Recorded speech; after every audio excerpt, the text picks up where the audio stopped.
اللہ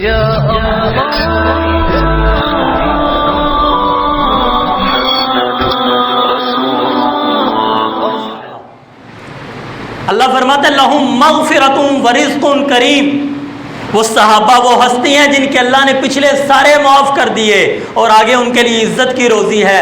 کیا بتا دیا مغفرت کے ساتھ؟ جب میں اللہ نے ان کی کمی کوتاہیوں کو معاف کر دیا، تم کون ہوتے ہو یہ کہنے والے علی سچا تھا یا معاویہ سچا تھا؟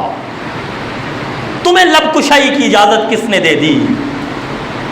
لہم مغفرۃ ورزق کریم، وہ دونوں بھائی بھائی تھے، ان کا جو معاملہ ہوا وہ ایسا نہیں ہے جو تاریخ نے بیان کر دیا ہے۔ یہ سارا گند جو جتنا بھیانک ذکر کیا جاتا ہے سارا تاریخ کا گند ہے۔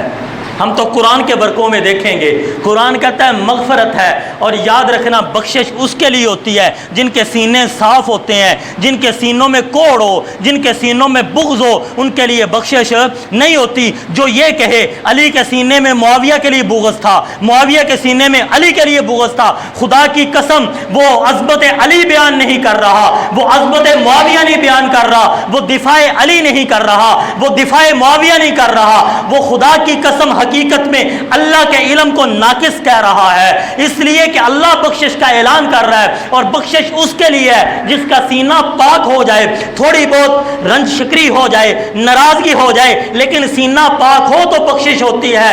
جو یہ کہتے ہیں ان کے سینوں میں بغض تھا، بغض لے کر دنیا سے چلے گئے، وہ علی معاویہ کا دشمن نہیں ہے، وہ رب کا دشمن ہے، رب کے قرآن کا دشمن ہے۔